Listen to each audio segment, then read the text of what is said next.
All right, so it's a quick recap on what's going on in oil. All right. So you see that in the background from this high. Let's just take a look at that high. So market rallied 15% in 3 days, making this high over here, which is around 6807. It rallied 15 days to hit that price, 6807, in 3 days. Market pulled back, and then market broke here, taking out these two lows, but it had no fall through. You see what happened here? It had no fall through. Now the way it broke is pretty exceptional, because when it broke, it went down 11% in 3 days on the biggest volume in 223 days. I think it was 223 days. That's a lot. So this is not random. It broke this low and this low. So is it preliminary? I don't know. Preliminary distribution, whatever. But it's something. It's something important. All right. So something definitely went on over here. The problem is it had no follow through, and immediately the support was brought. It wasn't bought. It was bought on the biggest up volume in 128 days. So something was going on in this range, and it's difficult to figure out what. But as it built this base, it was clear that the down waves were shortening, meaning the down wave retest, test. It's not going, right? And so is this reaccumulation? What is this? What we know is that when the market breaks out, you want follow through and you want it to rally. All right. A lot of times markets will break a level, and the break will be bought or sold depending on what direction you're in. Here, for example, it was bought. Broke down right here, it was bought up here.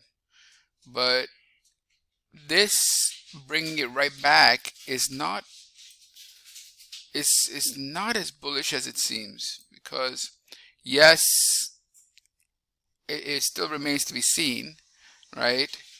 But I'm not getting the bullish behavior up here, and I'll explain why. So after the market failed to break down here and went 1 attempt, 2 attempt, 3 attempt, 4 attempt, 5 attempt, 6 attempts, I go down, it just can't, so obviously it went up. So these attempts to go down, break out to the downside, had no follow through, immediately bought, and then finally selling dissipated because it went down for only 1 day, 2 day, 1 day, and instead it broke out to the upside, as you can see from this breakout bar above these 1, 2, 3, 4, 5 pivots. So it went and it rallied, it pulled back to test, and it started rallying again. Not really rallying, but there were up waves. But now what you see is that these breakouts, they're not really being bought because there's no follow through buying. If you take a look here, right, it breaks that area and immediately pulls back. Same thing here. It pops up and immediately sells off. Same thing here. Pop and no go. You see, this was a minor up thrust and it just went down. So where are the buyers? Where are the follow through buyers? Where are the breakout buyers? You know, it breaks that resistance and pulls back some. Breaks the resistance, pull back some. Again, breaks the resistance slightly, pull back some. So that is concerning. If you're bullish, it's concerning. So now that the breakout buyers are weak attempts just to get up to this level and probably up thrusted, we want to see if the sellers, what they're going to do about it. So the eye is on the pullback, bullish pullback buyers and sellers, Because if you see here, 1, 2, 3 support points were taken out.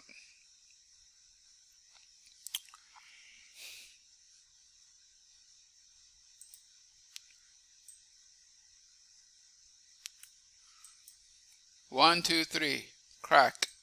On the biggest volume in 39 days. What was it? 39 days.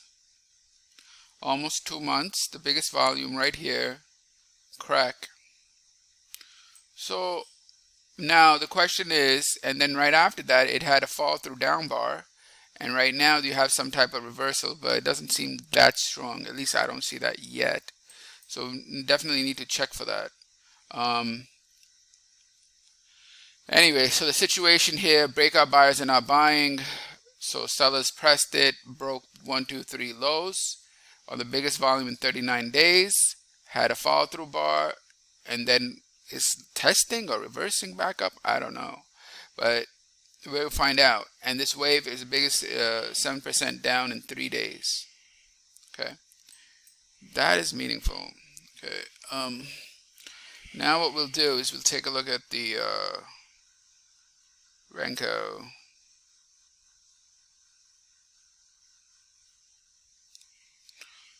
On the Renko, there's certain levels to this, and that level's right there.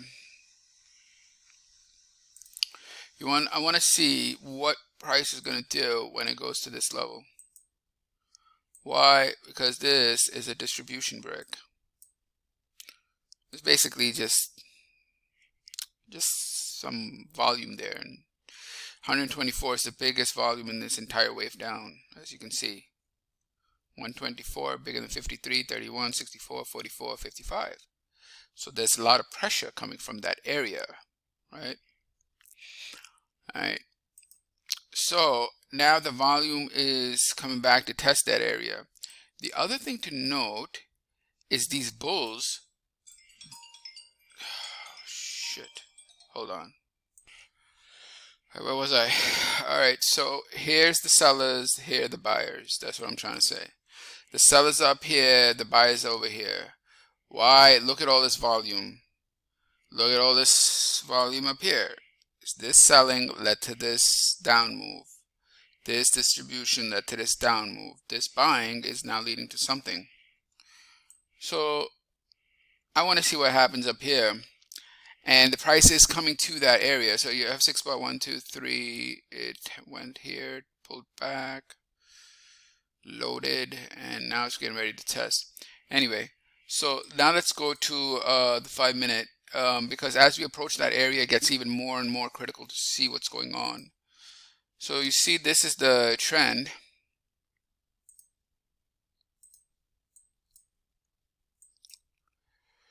You have a trend here. Ding, ding, ding, ding, ding. So we're going to be looking to see what evidences we have for a change in trend. So here you have the thrust is expanding. Here the thrust was shortening. Right, thrust was shortening, and when the market, when pulled from the breakout buyers are not buying, it pulled back and the support buyers came in. So thrust was shortening. All it did was give the market a ability to pull back to the support area right here. Buyers stepped in, ding, bought, and there you see the volume and the thrust expand. So again, here the thrust here is shortening, right? Short, but these pullback buyers, they won't give up. All right, and then finally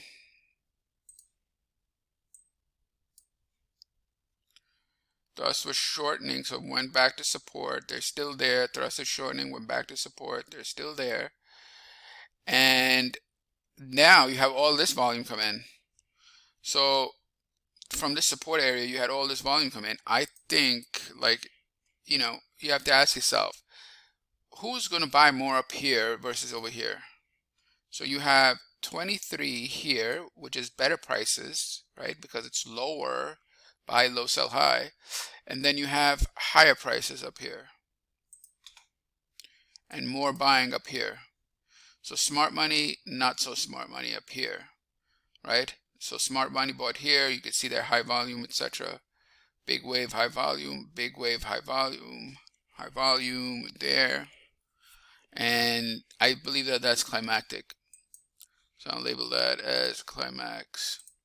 After that climax, there's some heavy selling. But again, the damn thing doesn't break support. You know, all it does is, so when it doesn't break support, that means that even though it's a climax, it could be just temporary pause in the move, not a climax to end the trend and start a new trend, but a climax just to pause and go sideways or reaccumulate or whatever. So it's difficult to say because of that reason that it didn't break any lows. Instead, it had a retest on low volume, which is bullish right there. So over here, it went down, basically climaxed, exhausted, pulled back to a support area, was bought, came, and selling pressure weakened. It weakened because as it came back down to support, it didn't break, and you see the low volume there. So now again, support buyers is still there. They were here on this that caused a little bump, and then here again because there's lack of selling, causing a good amount of, you know, all of this. So what does that tell you? It tells you the trend has not broken. So you have pullback buyers, they're still there, selling pressure is weak, and they're still there. All right, so we just have to wait it out. But this is meaningful. This 43 right here is very meaningful. There may be preliminary selling. I'm not sure, but it could be preliminary selling. It's very obvious that this is not, you know, maybe it's profit taking or preliminary selling. I don't know, but it's one or the other. You know, you have you have prices that move to a high. Obviously, it's a good place to sell. So that's what I'm saying. Anyway, just try analysis face off, and you see things. All right, bye.